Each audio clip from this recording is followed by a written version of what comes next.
My name is Nick. Welcome back to Cabin View Ventures. Today we are splitting wood, and that's all we are doing.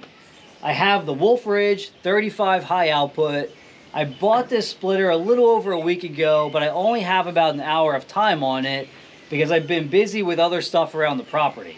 It's a beautiful morning. I have a big stack of logs next to us. So we're gonna spend the next hour and we're gonna see how much firewood we can get processed with this big commercial splitter.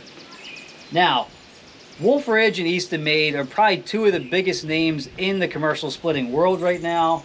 I went with this model, or I went with Wolfe Ridge, mainly because I have a local dealer.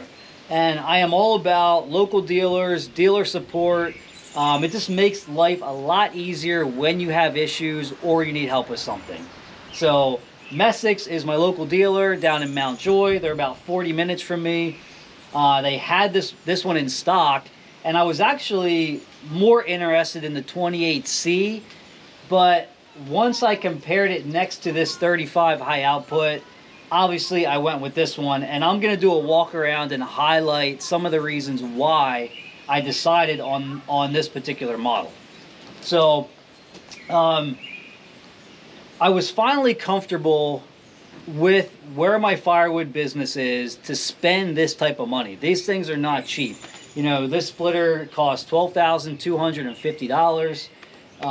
My firewood business has been steadily growing, and one thing I've been struggling with is time. You know, having enough time to process all the firewood I'm gonna need for the next selling season. And the biggest thing I could do to help myself save time is get a bigger, faster splitter. Now, I'm not only just splitting firewood for my business, you know, I help my in-laws, I help my mom. So we're gonna be traveling with this. I'm gonna be splitting a lot of wood off-site with it, plus, you know, the small log yard I have set up here. So we're really gonna put this thing to good use, and it is gonna be money well spent, especially a couple years down the road. So let's do a quick walk around, and then we will put this thing to work.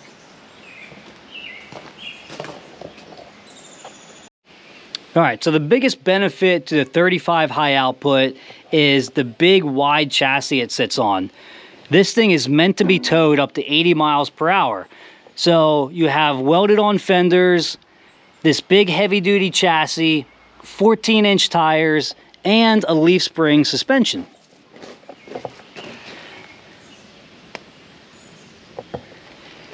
So if you have the need to tow this to different job sites or different properties, these high outputs are the way to go. Now, I did get the table extension. That should come in a couple weeks. You've got the nice aluminum table on it, the 4-way wedge. I did get the 6-way wedge as well. So that'll be nice for some of the bigger pieces.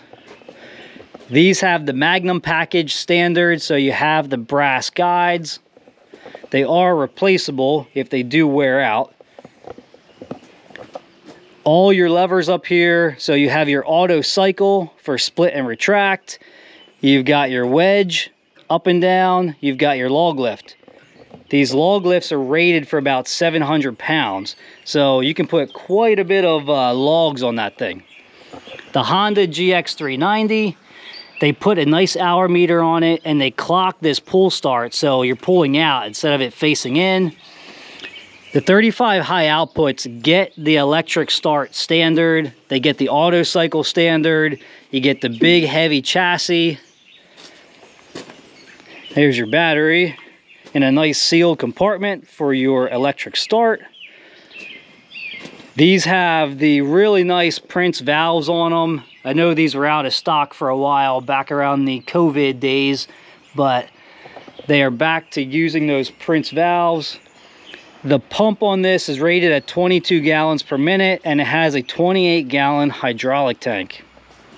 You also have jacks front and rear, or front and rear. This is really nice also, having the foldable tongue on this. So you can get it out of the way when you're ready to split, save yourself some space, and then all you do is just fold that open, and it just pins right in place to here when you need to tow it.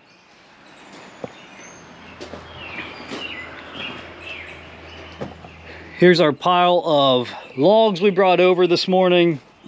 I brought a little more than I wanted to because the Kubota decided to go in the regen mode. So we just kept working until that was done. But I think we've got plenty over here to keep us busy for the next hour. So let's fire this thing up and get to work.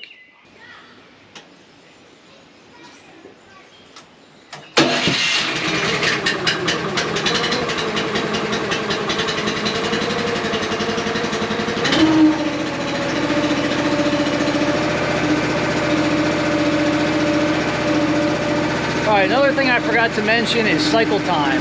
So this 35 high output has a 8.5 second cycle time. Now when I first started looking, one of the reasons I wanted a 28C was that fast 6.5 second cycle time. But the more I thought about it, 2 seconds isn't going to make much of a difference at all. Compared to my box store splitter, which is a 27 ton, that has a 16-second cycle time. So I'm already twice as fast with this 35 high output. Plus, when I'm splitting hardwoods or knotty wood, this 35 ton is gonna push through a lot faster than a 27 or 28 ton will. So I can easily make up my time right there.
right, so we got just over a half hour of splitting in. So we'll split for about another half hour. We got a good pile going already. So really happy with how much we're getting done in a short amount of time. I took a quick lunch break, just got back from a little birthday party. So we still got a whole lot of logs left over here, but we are getting through them pretty quick. So really happy with the results. Let's get back to it.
All right, so we went a little over a half hour there by 5 minutes. So we did the same thing the first time. So it was about an hour and 10 minutes of splitting time. And this is going to be really close to a half quart of firewood, which I'm really happy with, especially for my really my first 2 hours on this splitter. And you definitely get the hang of it. You get faster and faster as you go. I actually found a way where you can kind of cheat that auto cycle a little bit. I'll show you once we'll go over to the splitter. I'll show you what I'm talking about, but you can make that cycle time even faster. And one thing I really liked with that 4-way, if you guys make bundle firewood, I was a little worried that this kind of splitter was just going to crank out not the nicest pieces, but you can actually make really nice bundle firewood with that 4-way wedge. So I've got a whole bunch of this red oak in here, which I split a little bit smaller, but you know, you can get them nice and square however you want to cut them. I've got a ton of pieces like this, so, and you're splitting them just as fast as you are everything else. So this little shed they're in right here is 10 feet wide, and this bay is 8 feet, so I'm probably down a good 4, close to 5 feet, and I'm almost all the way across. So I am, this is going to be really close to a half cord right here. So pretty impressive. One thing I want to do is just kind of test out that cycle time, and then I'll show you what I'm talking about. Actually, let me see if I can sneak you over here.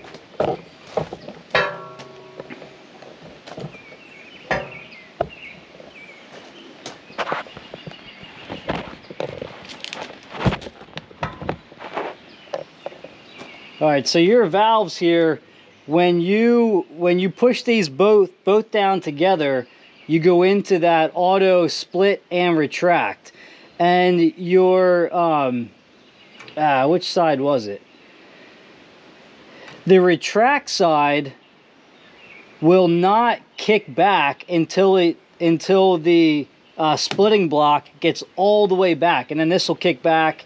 You push them both down again, and then it does another cycle. Well, you can catch this on its way back and just pull that split down again, and it'll stop where it is, and it'll go through another auto cycle. So you can actually, if you get in a good rhythm and the wood's splitting nice and it's pushing off the table nice, you don't even get that kickback on the retract because the block's not going back all the way. You're catching it before it gets back. You're just pulling the split lever down one time into that lock mode, and then it cycles on its own. And then once it hits the end of the split cycle, this kicks back, and then this one stays down all the time. So I'll see if I can show you what I'm talking about.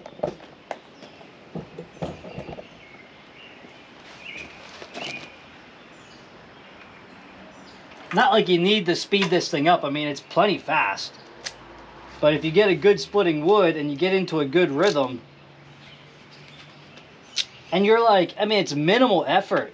Just the fact of the auto cycle and that log lift, being able to load that up as much as you can.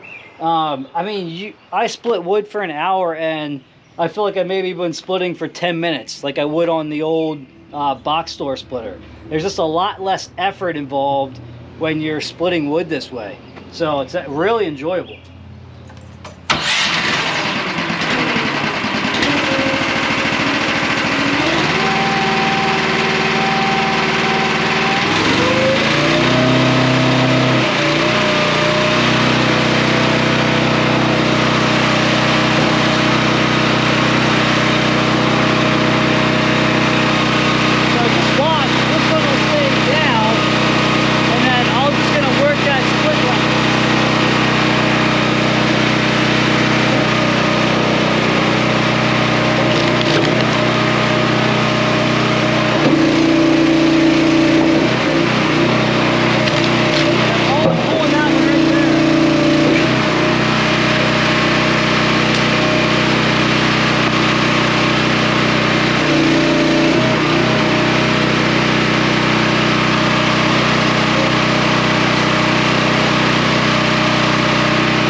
of gas.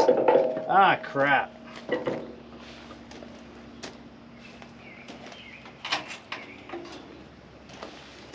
Well,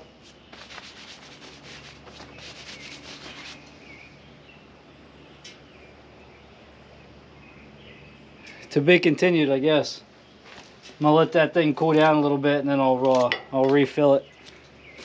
So that was probably pretty close. I mean, I got that first one like right on the money, and that was 8.3. So you know, it's looks like it's right on that 8.5 second cycle time. But you could see there's an easy way, depending on the wood. You know, if you got another piece ready to go, you know, and your first one pushes through okay, you know, you can just leave it in that auto retract and just work that split lever.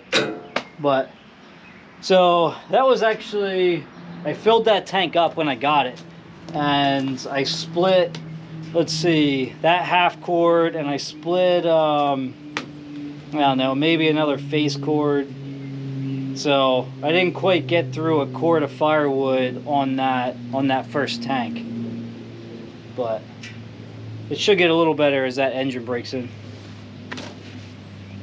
All right, guys, that's gonna wrap things up for today. So like always, thanks for being here. Please let me know if you have any questions or comments about this Wolfe Ridge. So we've got a couple more cords I need to get through it this month in June, and then we'll start shopping for our next load of firewood poles. All right, thanks again, and we will see you on the next one. Say bye, boys. Wanna say bye? Bye, boys. Jump in and say bye to everybody. Bye.